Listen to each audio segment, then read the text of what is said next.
It's De'Aaron Fox, and you're watching EC Sports. Yeah, yo, check it. Turn me up a little bit on the mic.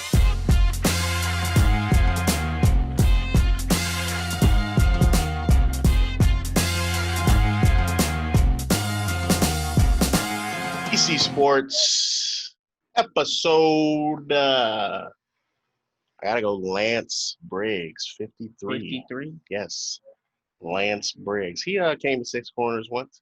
You know, good old friend of the show. Went to You're a youngin', you won't remember this, but Mr. Skin used to have his condo right up the alley from my old sports bar in Wicker Park. So Lance Briggs came by, and he was a good friend of our bartender, April, and we went on upstairs and party with Mr. Skin. So that's my little story. But what do we got? New show ready to go. All right, we got the Bears and Lions recap. Yeah, you're gonna talk about some Cam stuff. Cam had a great week this week. We're gonna get into some WWE.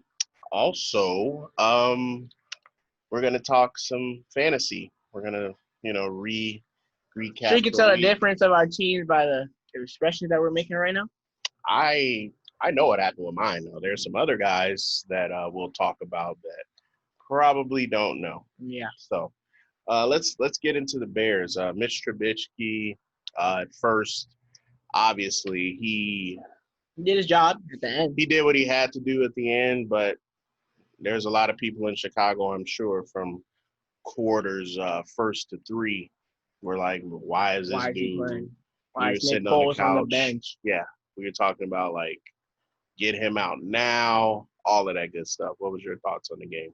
I personally feel like the Bears defense, I feel like they were doing their job mostly, and it was just the offense that was breaking down. Trubisky was folding again under pressure, like I've said before.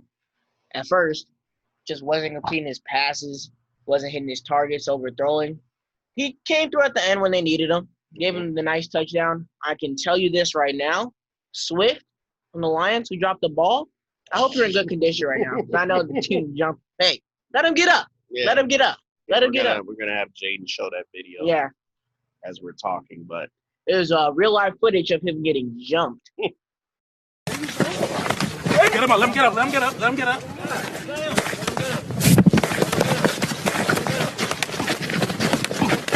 Also, just with the Bears' schedule right now, I had them going, I believe, 6-10. However, Sunday's game proved that Trubisky has heart.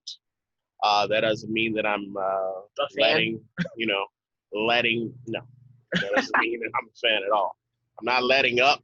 He did what he's supposed to do. And is he going to be consistent is the question. That's the question.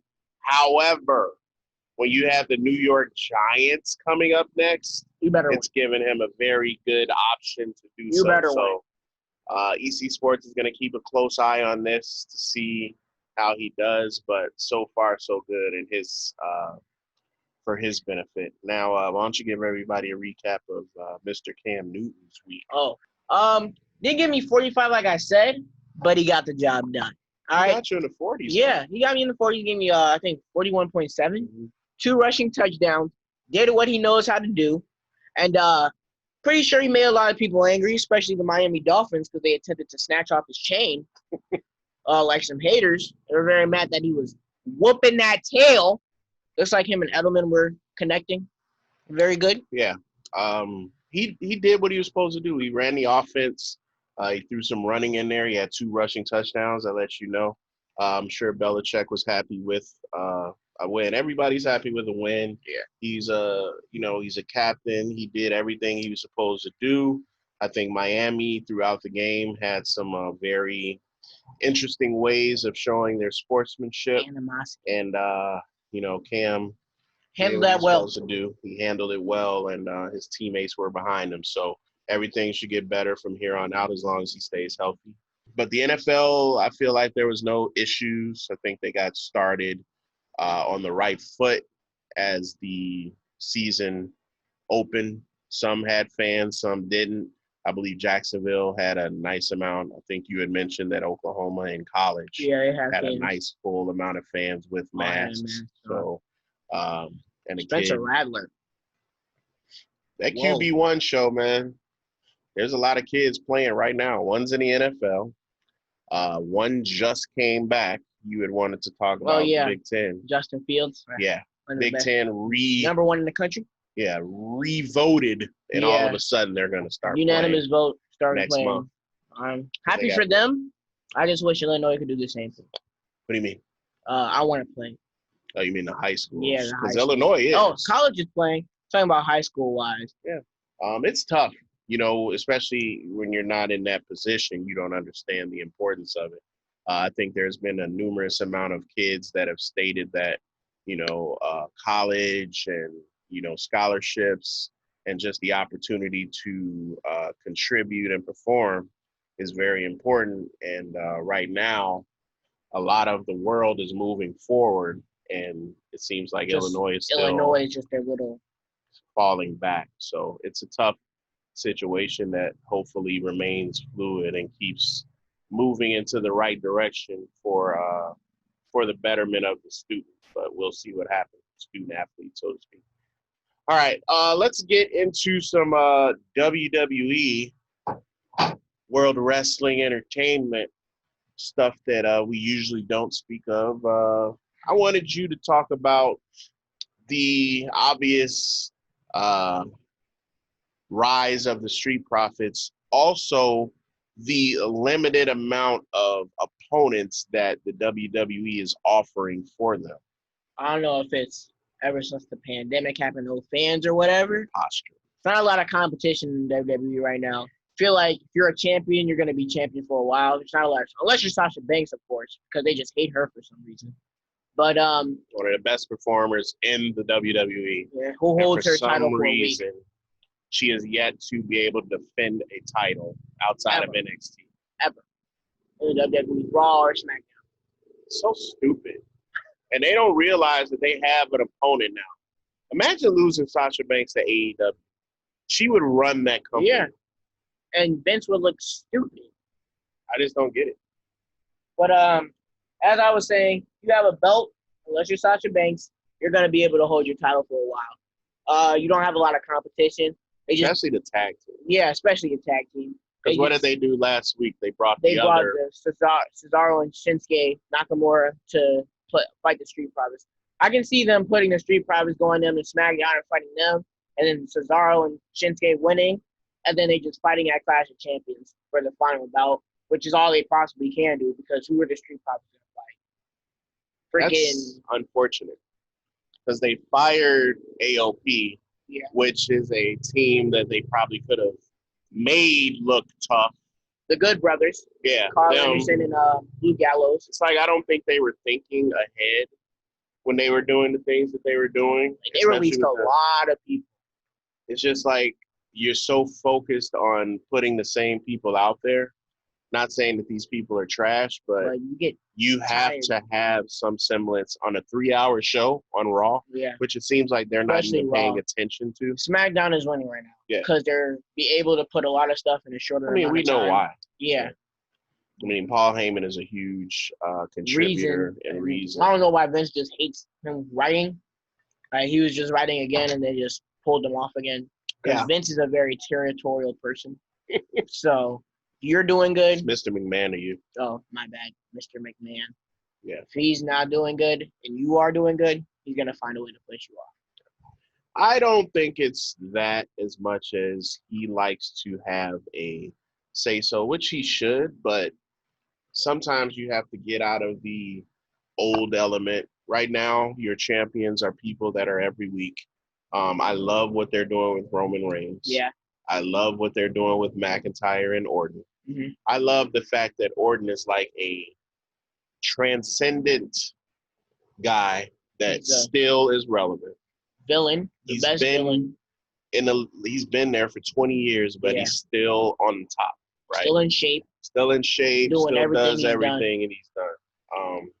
I want to get to Sasha and Bayley before Roman. I understand why what they're doing in reference to breaking them up. However, what I don't understand is why Sasha had to lose her belts. Yeah. Doesn't make sense to me. They could have did a double championship again. Yes. Because honestly, I hate saying Oscar with the belt. I'm sorry. I'm not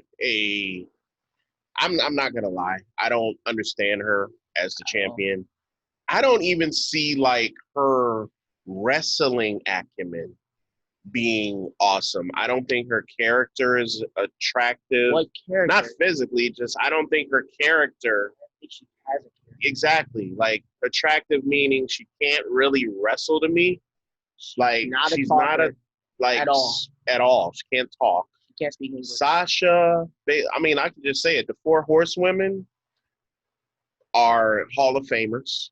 We got Charlotte was Bailey, yes. Sasha, Becky Lynch, who's on fraternity right now, but maternity. My bad, maternity, and she never lost the belt. No, they just gave it to Asuka. Yeah, and then you got Charlotte, who's hurt right now, who's gonna probably come back and take it from Asuka. So Charlotte is Ric Flair's daughter, blood daughter, came out of.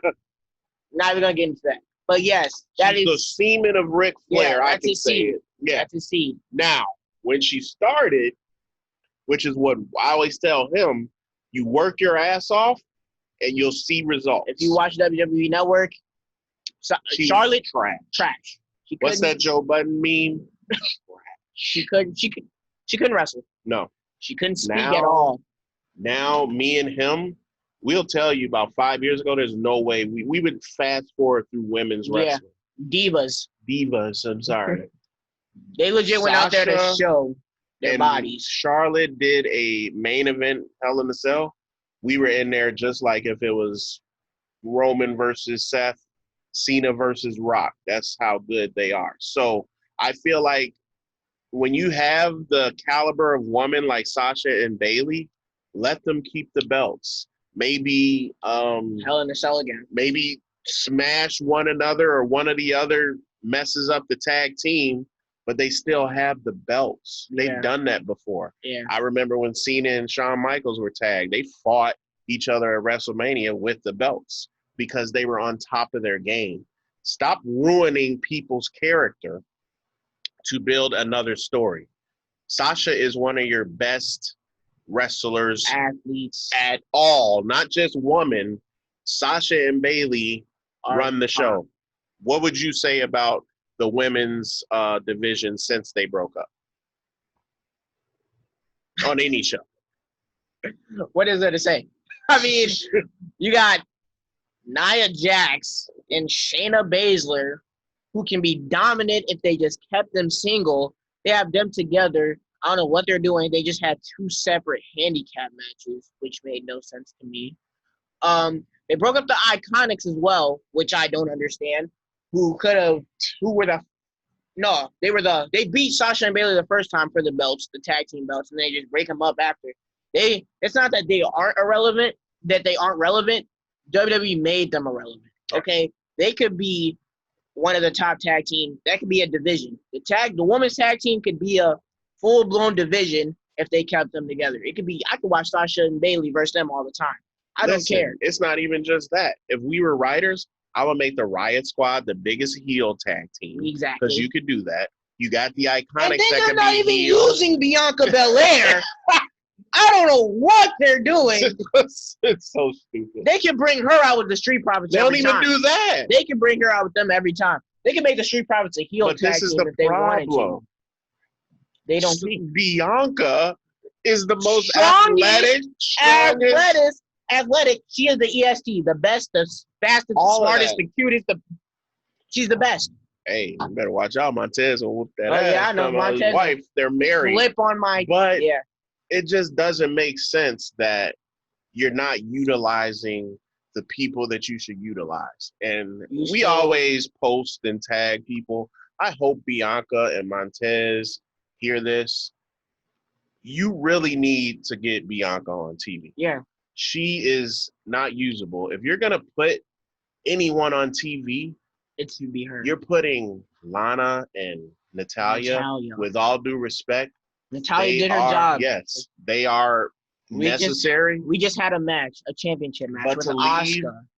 But to And- leave Bianca, not even like you're not even putting her on TV to start something. It just does not make sense to me. I just feel like they really need to look into Raw. If you don't want Paul Heyman, get someone in there that's gonna work with it. Because all I keep reading on the dirt sheets is Raw is not getting any attention, and it's clear by the shows that they're They producing. just had a championship match with Asuka and Mickey James. I mean, you just stated it. That's all I needed to hear. That tells you right now what's going on. And then you got to wait till Friday to see your best workers, which is Bailey and Sasha, and no one's on Raw. And Charlotte's just gone. So Yeah. it's interesting. Now, what's your take on Roman Reigns coming back? Because I'm all He's huge. yeah. Huge. But before I go back into Roman, I would like to see what they did with Roman as somewhat of what they did with Charlotte. I hate how they ruined it with Ric Flair because they could do what Paul Heyman's doing with Roman Reigns right now with Charlotte if she came back. Yeah. How Ric Flair could be behind Charlotte's back, and she could come in whenever she wants, take the belt, basically exactly what Roman Reigns is doing. Loves us. B loves us, but they could definitely do that with Charlotte, especially now that she's out right now. She can come back with a boom. I think that Rick is so intricate on wanting Charlotte to, which I think he needs to realize Charlotte has already made it. Yeah. She's there. He doesn't have to feel like he's overtaking her shadow. Mm-hmm. I really believe that she is now, known as Ric Flair is known as Charlotte's dad. That's like he wants to be. Yeah. And him as a heel with her is not going to hurt her at all. It's going to help. It's going to lift her up, actually. Even more than she already is, because she's awesome on the mic. As a heel right now. Like what she did with Bailey and Sasha in the ring. She treated them. Is so. Yeah. Like, I know you guys don't understand, some of you that don't watch WWE, but it is very entertaining if you understand. If you understand what we're talking about, everybody knows who Ric Flair is. Yeah. So we're talking about his daughter. Everyone knows that, it's a soap opera, so to speak, but it's a story behind it. The story has to be told by the work, right? If you can't tell your story, then you're not going to get over, so to speak. Not going to get anywhere. So like Roman went away. Roman has leukemia that is in remission. Yeah. Thank God. And Roman went out. He got him some veneers. He got in the weight room with his cousin, The Rock, or somebody. And he came back and did what he did, but he's coming as a heel, which is what I explained it last time. Wreck everyone and leave? Yes. I explained it on last show. Why don't you explain what a heel is? A heel is one of my favorite characters in the WWE. It's somebody who pretty much carries the story on their back. Everybody looks at the face, but pretty much the Batman of the Robin, the Robin of the Batman is the face, and the Batman is actually the heel.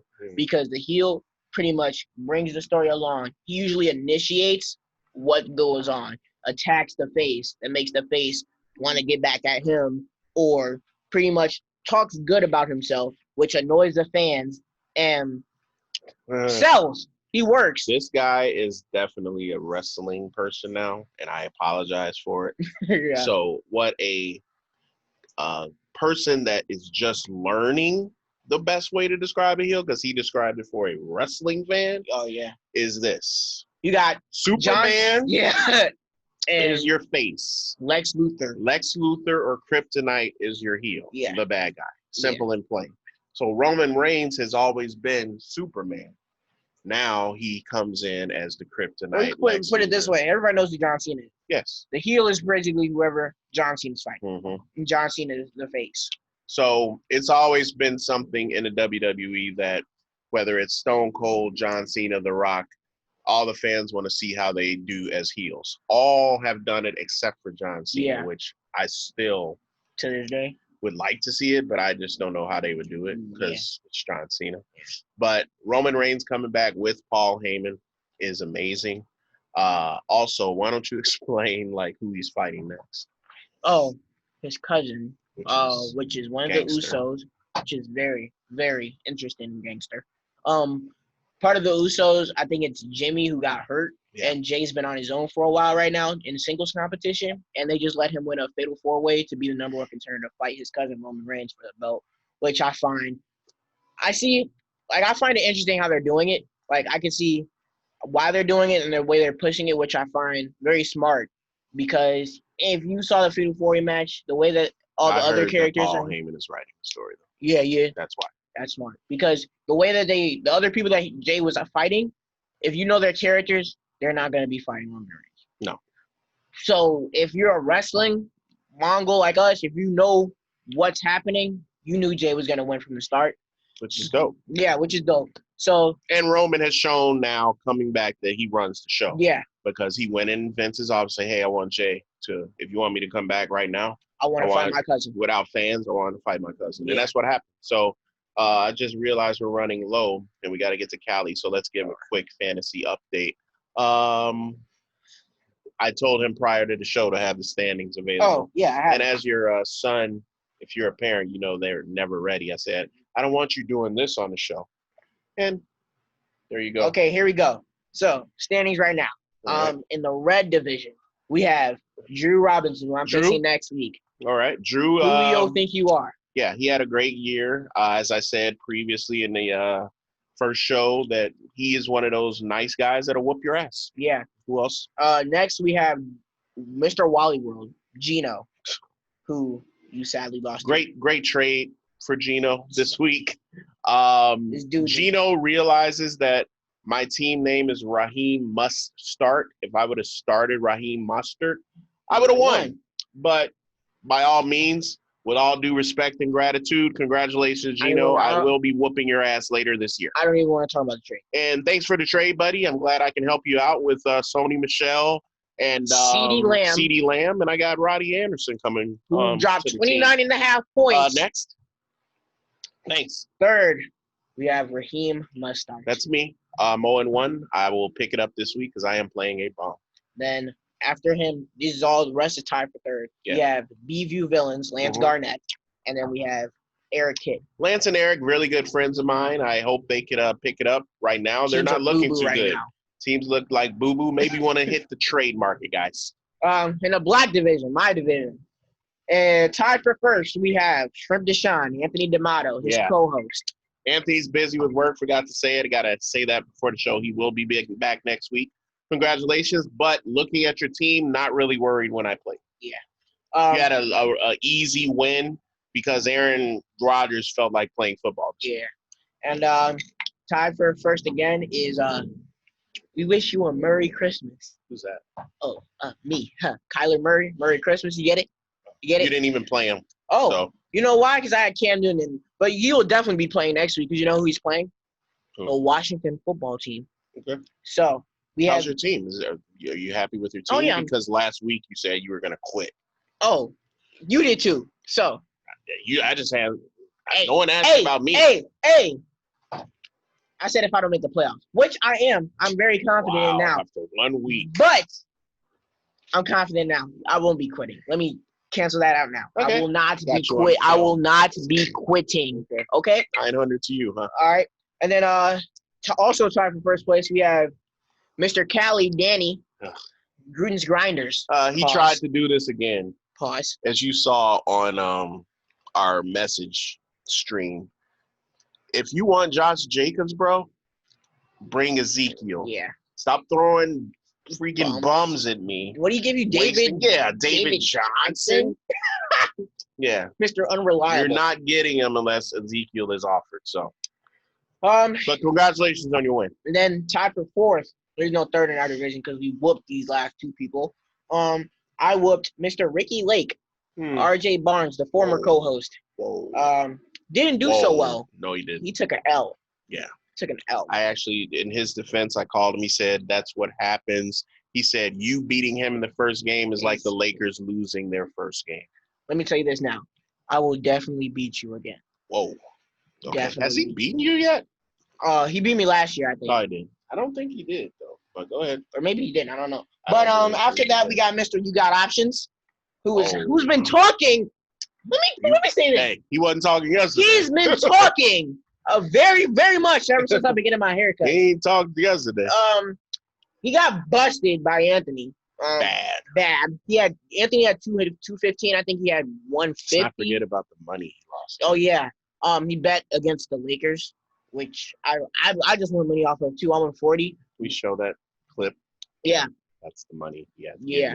Two people bet me $20 that Rockets would beat the Lakers in the series. So I'm not running. paid yet? Oh, I got 20, and then when Cam gets back, he will definitely be running my money. And then Mr. You Got Options bet that the Clippers would beat the Lakers in the Western Conference, but the Clippers didn't even make it. So that was a nice punch-out to my father here. Thanks, 20. So yeah, that's the what's fantasy looking like right now. Sports fantasy looking like. We'll see you guys next week. We're gonna head over to Cali for Dylan and Danny. This is EC Sports. Thanks, guys. What's going on, everybody? It's your host, Daniel Malakismal, here again with the EC Sports West 2-minute drill. Dion, how's it going? Dylan, what's going on, man? Hope you guys had a good fantasy week. Let's get into it. We got an exciting week of week 2 of NFL. And, of course, the Lakers are in action against the Denver Nuggets. And the Miami Heat take on the Boston Celtics. So let's break into that. It seemed like the Los Angeles Clippers became one of the biggest frauds in NBA history. After making huge moves in the offseason, trading away Shai Gilgeous-Alexander, Danilo Gallinari, and a bunch of picks over to Oklahoma City to acquire Paul George, everybody in the media, everybody, the experts and all the analysis say that, the Los Angeles Clippers are the team to beat. It did not seem to go that way. Paul George and Kawhi combined for 5 points in the fourth quarter from 2 stars. Doesn't really seem like Kawhi Leonard was the Michael Jordan 2.0 as he was last season with Toronto Raptors. It doesn't seem like playoff P ever will be playoff P. More like pandemic P when it came to the Clippers. So they are eliminated. They move on. The Denver Nuggets move on to play Los Angeles Lakers. It's going to be an interesting series of that one starting on Friday. In the East, we have Miami versus Boston. As of right now, the series is 1-0 Miami after Bam Adebayo sealed the victory for the Miami Heat with a game-winning block on Boston's Jason Tatum. Now, this is going to be a defensive grind series. I expect a 7-game series, to be honest with you, and it could go either way. But Miami has that grit and grind to them. Jimmy Butler's really found his identity with the Miami Heat, emerging into what many can call him a star. He's not only leading the Miami Heat in scoring, but as his leadership role expands, he's instilling confidence in everybody else. You see Bam Adebayo making these plays. You see Tyler Herro taking 3 after 3. Duncan Robinson, knockdown shooter. Goran Dragic, veteran presence. So this Miami Heat team is no joke either. I have Boston, but it could go Miami's way as well. After an exciting week 1, week 2 of the NFL is here. A quick recap of week 1, of course. We have my Las Vegas Raiders getting their first win as the team in Vegas against the Carolina Panthers. The Chicago Bears coming back, rallying in the second half, down 20 points. Yes, Dion, Mitch Trubisky leading the comeback, leading the charge for the Bears to get a week 1 victory. And the matchup of the week, Tampa Bay and New Orleans, wasn't so good for Touchdown Tommy. I mean, he still has to find his groove. It's not the comfortable Josh McDaniels, Bill Belichick coaching scheme that he's used to. So I'm sure Bruce Arians could work something with Tom to get it going. It's going to take some time, but I'm really sure the Tampa Bay team will gel. And once they do, it's going to be a scary sight. And speaking of week 2, we got some awesome games on our schedule. Seattle Seahawks traveling to New England to take on the Cam Newton-led Patriots. Now, Cam Newton did have a really good debut with New England, taking care of the ball, not turning it over, and rushing for 2 touchdowns. Now, this offensive scheme with Josh McDaniels really altered the Cam skill set. I know somebody on EC Sports, I'm not going to name any names, said they weren't really going to tailor the offense towards Cam's skills. As you see it here, they took full advantage of Cam's size, speed, combination as a quarterback. So we'll see how it goes against Russell Wilson, who had a 4-touchdown performance against Atlanta. That's going to be probably my game of the week. It's either going to be between that or you have Baltimore taking on Houston in a Deshaun Watson versus Lamar Jackson battle. That's looking like to be a shootout. If I were to bet that game, I'd probably take Baltimore in the over. And to wrap things up here at the EC Sports West 2-minute drill, once again, I'm your host, Daniel Malakismal. Stay safe, enjoy the week 2 football games, and enjoy the rest of the bubble playoffs. Dion.